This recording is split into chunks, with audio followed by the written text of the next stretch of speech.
Dear students, welcome back for today's session.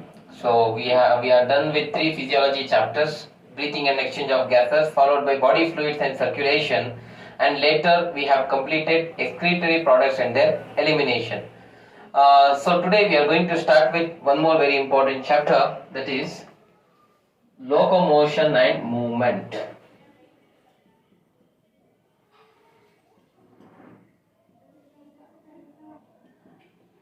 Dear students, so the first question we have here is: centrum of 8 vertebra of frog is procoelus, acoelus, amphiplation, amphicoelus are the 4 options which have been given here.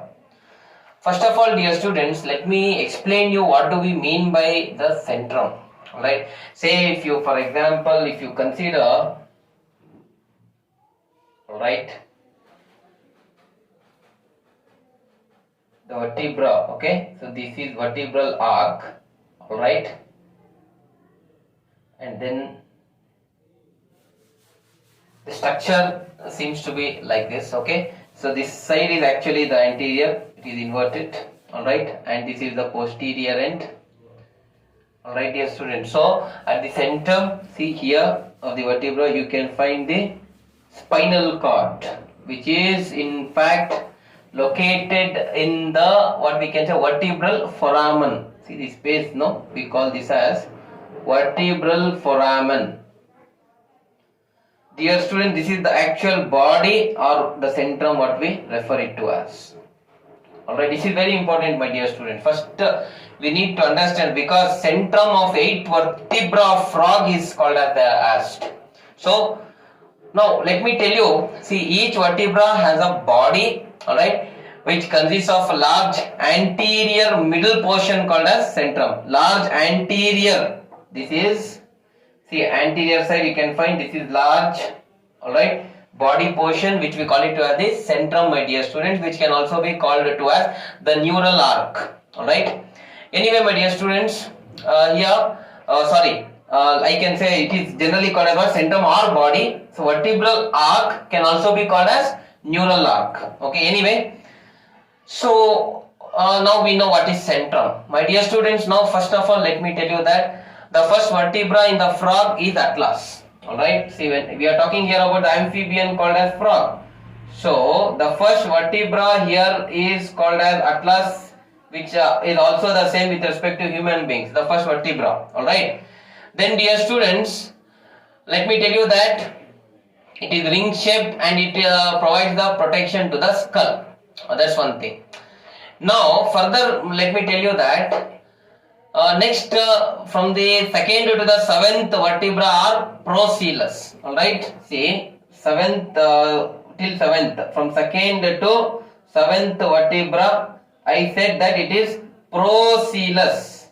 See, in the option they have given 4 options: procoelus, acoelus, amphiplation and amphicoelus. Let us understand each one of it. Now I am saying after the first vertebra, which is atlas, which provides the protection to the skull, we have from the 2nd vertebra till the 7th vertebra, alright, the condition here is procoelus. What is procoelus?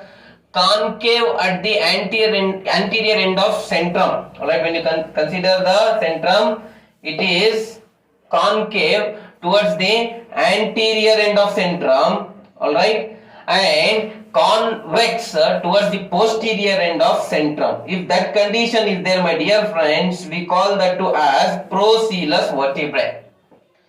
And next we have acoelus vertebrae. See, in most of the mammals we find this type of vertebrae, my dear friends. We call that to as what? Acoelus. Here, dear students, let me tell you that the ends of the centrum are flat. Alright, ends of centrum here are flat, my dear friends. Very important to note down. Alright, and vertebrae are separated by intervertebral disc. What is intervertebral disc? Let us say, for example, see, let us say we have vertebrae as such. Alright,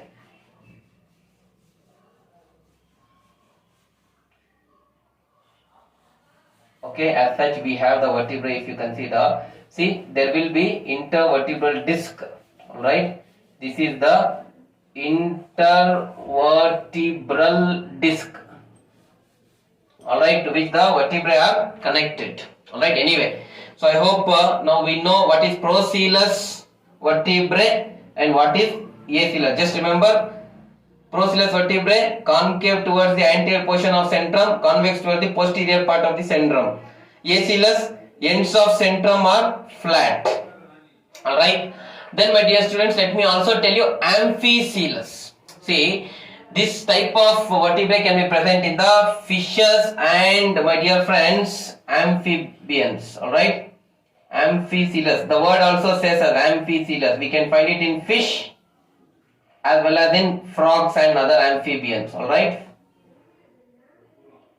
now what is this condition, my friends? See, the centrum are spindle shaped. Alright, and the notochord runs through the center. The centrum is spindle shaped. That's very important. So that is what we call it as amphicoelous vertebrae, my dear friends.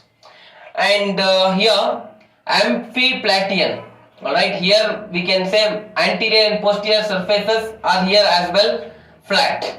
So amphiplateous. Now I am talking about amphicoelous, spindle shaped, we can say the centrum. So here the centrum of 8th vertebrae of frog is, indeed, it is amphicoelous. So please go for option 4. That will be your right answer. Hinge joint occurs between, 4 options have been mentioned: humerus and ulna radio ulna, femur and pelvic girdle, humerus and pectoral girdle, skull and atlas. Dear students, here I will explain you much in depth. All options I will explain you. Just listen to me first. See, hinge joint is a common class of synovial joint. Alright, hinge joint comes under synovial joints. Alright, first point you need to remember. Alright, next let me tell you that here ankle, elbow and knee joints are included. What are the joints here included? Ankle, elbow and knee joints are included here, my dear friends. Alright, so this is one point. And hinge joints are formed by, alright, are formed between 2 or more bones, my dear friends. Okay, 2 or more bones. Let me tell you that joints are the points of contact between bones or between the bones and cartilages.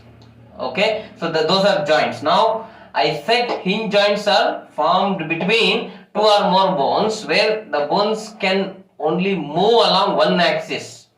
Alright, to flex. Only in one axis they can move. That's all. They cannot move in more than one angle, or they cannot be flexed in more than one angle. Dear students, the elbow joint, alright, is a hinge joint made up of 3 bones which are humerus, ulna and radius.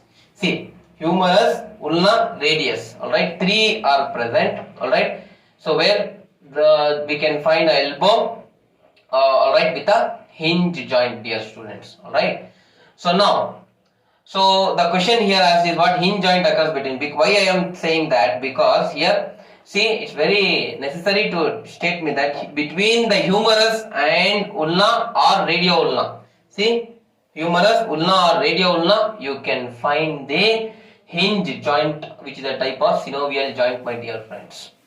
Okay, they have also given femur and pelvic girdle. Here between the femur and pelvic girdle, alright, we can find ball and socket joint. Ball and socket joint. See, here femur, we know that it is the longest bone, it is the thigh bone, alright, which is present in our body, alright. And here the ball shaped surface, alright, of the bone, alright, that's why it is called a ball and socket. See, one cup like depression is there towards the anterior end. One surface has, alright, ball shaped surface, the another depression is present, alright. So that's what. So femur, where, let me tell you that pelvic girdle is composed of 3 bones: ilium, ischium and pubis. See, pelvic girdle which helps in attachment of the body to the lower limbs, all right, is made up of fusion of three bones: ilium, ischium, and pubis, my dear friends. Now this gets attached to the femur, all right, with a joint called as what? Ball and socket joint. And let me tell you, one more option is given here. See, that is humerus and pectoral girdle. See, between the humerus and pectoral girdle, we find gliding joint here. All right, humerus and this is pectoral girdle. We find which type of joint? Gliding joint. All right, humerus and pectoral girdle we have here. All right, what type of joint we have here? Gliding joint, my dear friends. Remember that. All right. So here, furthermore, let me tell you. Here, all right, we can also call this type of joint as shoulder joint, dear students. All right, which is nothing but a gliding joint. It is also made up of two important bones, the clavicle and the scapula. Anyway, so this is about this question. So one more option is given: skull and atlas. Skull is attached to the first, atlas is the first vertebrae. So by atlanto-occipital joint, see, atlas and skull, all right, the joint which we can find between them is atlanto-occipital joint, all right. So this is the type of joint which can be present between the first vertebra, that is the atlas, and the skull, my dear friends.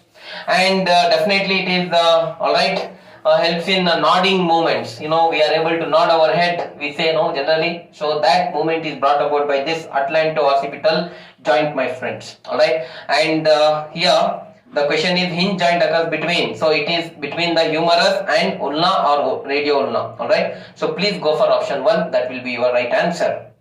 Next question. Ribs are attached to scapula, sternum, clavicle, and ilium.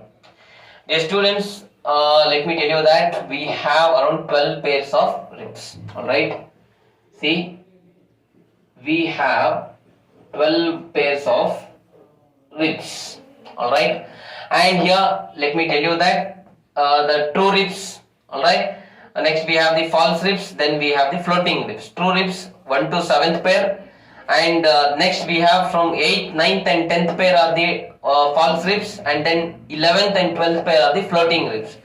Alright, which are attached to a center most bone, which is a strong bone present at this thoracic region, center region, alright, of the thorax.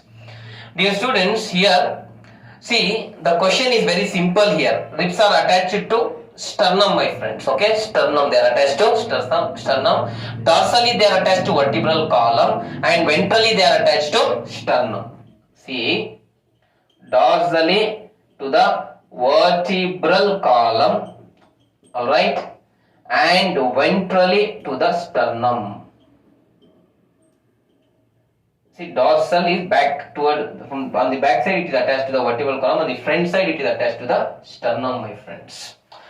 And here, dear students, see, the ribs are dorsally connected to the thoracic vertebrae, all right, which is very important to understand, my friends. See, the thoracic vertebrae, ribs and the sternum together, we call it as rib cage.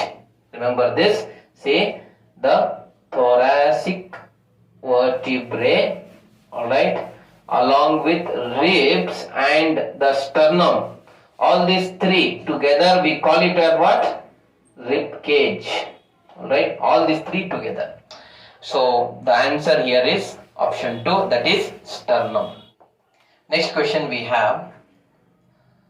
Olecranon process occurs in 4 options have been mentioned: femur, radius, humerus, and ulna. Olecranon process. Remember that.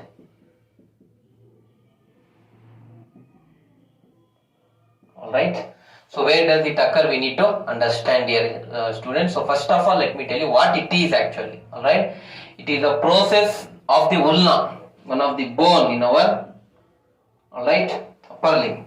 Alright, ulna. See, humerus, there is ulna here. So ulna, it is a process which can be present in the ulna. Alright, that forms the outer bump of the elbow. See this here, no? Outer bump of the elbow.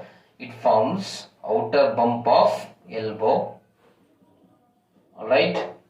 This is very important, my dear students. Alright. And fits into the fossa of humerus. Alright. Fits into what? Fossa of humerus, my dear students. Fossa of humerus. Alright. Humerus is there, so it fits into that. Alright. So when we extend the arm, it fits into the fossa of humerus when we extend our arm. Alright. So it is the outer bump of elbow, and when our hand is extended, it fits into the region called fossa of the humerus bone. Alright. That process is called as what? Olecranon process, my dear friends. And in humans, each limb is made up of 30 bones. Alright.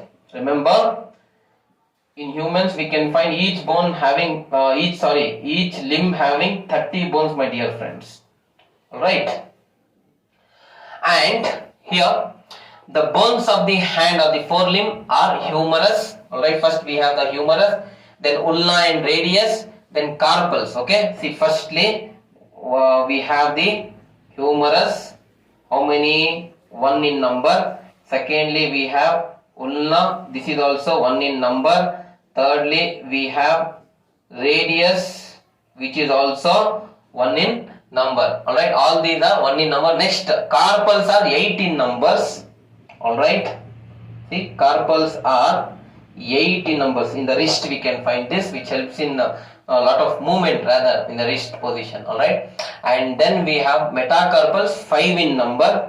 Alright, metacarpals 5 in number, my dear students, and later phalanges. Alright, so 14 in number. Digits, we can find it in the digits. So this is 14 in number. You can just count 14 plus 5, 19 plus 8, 27 plus 3, 30 bones can be present in each limb of humans, my dear friends. So we can find this olecranon process in the generally associated with ulna, my friends.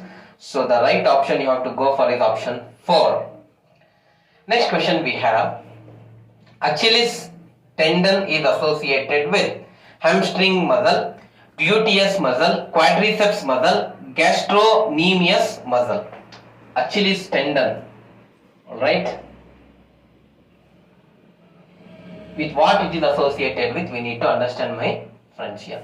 See, first of all, let me tell you what is Achilles tendon here. Alright, it's a strong fibrous structure that connects the muscles in the back of the calf of the heel bone. Alright. So that is what is Achilles tendon, my dear friends. So this Achilles tendon, alright, this is very important here because it is associated with what we need to understand. See, there are two major types of muscles that make up the back portion of the lower leg. Alright, lower leg, when we talk, two portions are there. Alright, so we need here what those two portions. Alright, that is gastrocnemius and soleus muscles. Two we can find. One is gastrocnemius. Along with that, we also have soleus muscle. Alright, fine, these two portions. Now let me tell you, along with this soleus muscle in the back portion of the lower leg, alright, we can find the gastrocnemius. Alright, forms the half calf muscle. Calf muscle, no, what we have. So that calf muscle, alright, is half, it is formed of gastrocnemius muscle, my dear friends. Alright, so it helps in rather flexing the foot and the ankle joint, as well as in the flexing the leg at the knee joint. Alright, at the ankle joint and the knee joint, it helps in flexing. Alright, flexing movements. That's what the role of is gastrocnemius muscle, which is associated with half of the calf muscles, my dear friend. Alright, so definitely Achilles tendon is associated with gastrocnemius muscle. So you have to go for option number 4. That will be your right answer, my friends. Next question we have, an isotropic band is made up of myosin filaments, actin filaments, elastin filaments, both 1 and 2. See, here we need to understand what actually the anisotropic band is. See, here my friends, in physiology, this is very important because this is associated with the muscle cell or the muscle fiber, my dear friends. Muscle cell or the muscle fibers. When we take into consideration a segment of muscle fiber or what you call the segment of myofibril, say you can say that it has thin filaments. It's just showing the rough structure, my friends. All right. See, and at the center we can find here, all right, the thin filaments and thick filaments. All right. So this is thin filaments. These thin filaments are nothing but the actin proteins, which is formed of actin proteins, and these are thick filaments, which are formed by the thick proteins called as myosin. All right, and this is Z line, my friends. See, this is Z line. In between here we can find the myosin filaments, the M line. All right. Of course, it is there, my dear friends. So, what you need to remember is that, isotropic bands contain only the actin containing thin filaments. Alright, so this is I band. I bands can be of what? The actin. Alright, the light bands, and the dark bands we can say anisotropic bands or the A bands. Alright, my friends. So, anyway, so the question here given is what? Anisotropic band is formed of. As I told you, anisotropic, A band we need to understand here. So it is associated with myosin, no? So it is formed of myosin majorly. So the right option you have to go for here is option 1, that is myosin filaments. Next question we have, which one is a bone of skull? 4 options have been given: atlas, femur, tibia and pterygoid. See, first, when we are talking about the atlas, let me tell you, my dear friends, that atlas is the first vertebrae. Alright, so when you consider human total vertebrae, 33 are in number. So the first vertebrae is the atlas, which is not the part of the skull, and it cannot be our answer. Second, they have mentioned femur. Alright, see, femur is the only bone in the thigh, my dear friends. Only bone which can be present in the thigh, in the lower limb. Alright, and it is of course the longest bone, and it is of course it is as well as strong as well. It is said that it is much stronger than the concrete, my friends. Right. So anyway, so femur is not again associated with the skull. The third option here is that of the tibia. Alright, tibia is also called as the shin bone. Alright, which is present in the lower leg. Alright, see, tibia and fibula we have. So it is the longer bone in the lower leg, my dear friends. Alright, then the fourth option which is given here is with respect to pterygoid. Now the condition is very important to understand. So what is this pterygoid bone? Of course, as I said you, these 3 options are not the one. So obvious that pterygoid bone is the part of the skull. So now anyway, let me explain you what are the different types of bones which the skull is composed of. Generally, when we talk about the skull, my dear friends, alright, it is formed of 2 sets of bones. The first is cranial bones, alright, or the brain box, what you call the cranium. Alright, it consists of around 8 bones, and secondly we have the facial bones. Alright, so these facial bones are 14 in number. So totally in the skull we can find 22 bones. See, in the cranium, my dear friends, see, we can find the frontal bone. Alright, then we have the parietal bone. Alright, then followed by occipital bone. Alright, and then we have the temporal bone. So these are the 4 different types of bones. Some are present in pairs. Anyway, they form totally 8. Alright, frontal, parietal, occipital and temporal bones of the skull. So totally 8. Then we have facial bones, my dear friends.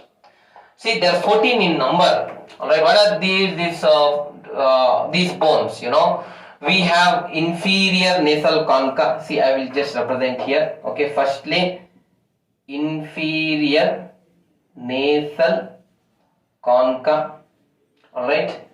Then apart from this, we can find the lacrimal bones. Alright. We have the lacrimal bones. Then, my dear students, even nasal bone. Alright, nasal bones. Then we have other than the nasal bone, mandible and maxilla. Alright, that's the jaws. Alright, upper and lower jaws, mandible and maxilla. Then we also have omer. Alright, which is also the facial bones, my dear students. Alright, then we have zygomatic bone. Alright, zygomatic bone. Alright, now okay, let me tell you, see, inferior nasal concha, when you are talking, they are 2 in number. Alright, lacrimal bones are also 2 in number. Then we have nasal bones, alright, which is again 2. Mandible is only 1 and maxilla is 2. Alright, vomer, alright, again is 1. Alright, zygomatic again are 2 in number. Alright, my friends. So apart from that, we also have palatine bones, my dear friends. Palatine bones, so which are again 2 in number. Alright, now you can just count.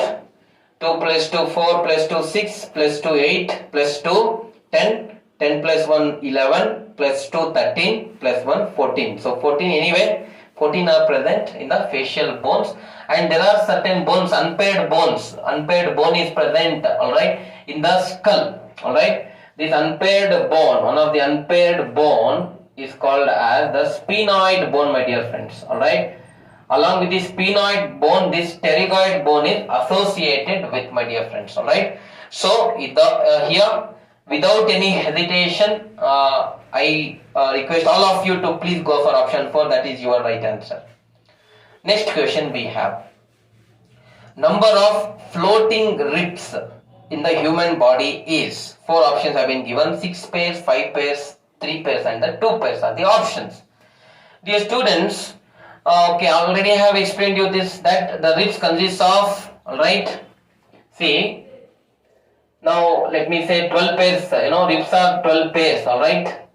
So 3 different types are present in the ribs, that is true ribs, false ribs and the floating ribs. Let me explain you with respect to that. Alright. This is the sternum. Alright. These are thoracic vertebrae. See, already I have told you the ribs are attached towards dorsal side to the thoracic vertebrae and towards ventral side to the sternum. Sternum is the centermost bone present in the thorax region. Alright, behind we have thoracic vertebrae where the ribs are attached, my friends. Now, here when we talk, see the first 7 pairs, alright, 3, 4, 5, 6, 7. These 7 pairs are attached to the towards the left as well as towards the right. Alright, see, 7 pairs, 1 to 7th pair, alright, we call as true ribs which are attached to the sternum, my dear friends. Then from the 7th rib, alright, 1, 2 and then 3, towards both sides, 1, 2, 3, alright, towards both sides we can find, alright, 8th, 9th as well as the 10th pair, my dear friends, alright. So these are called as false ribs.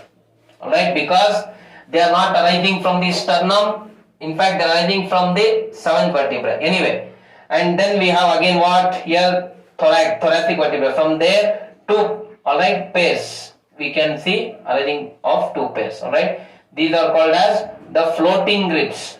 They don't attach to the either to the 7th rib or either to the sternum. They directly arise from the backside, thoracic vertebrae from the dorsal side, and they are freely floating. They are not attached to the front portion. Alright, so that's why they are called as floating ribs. So the 11th and the 12th pair are called as the floating ribs, my dear friends.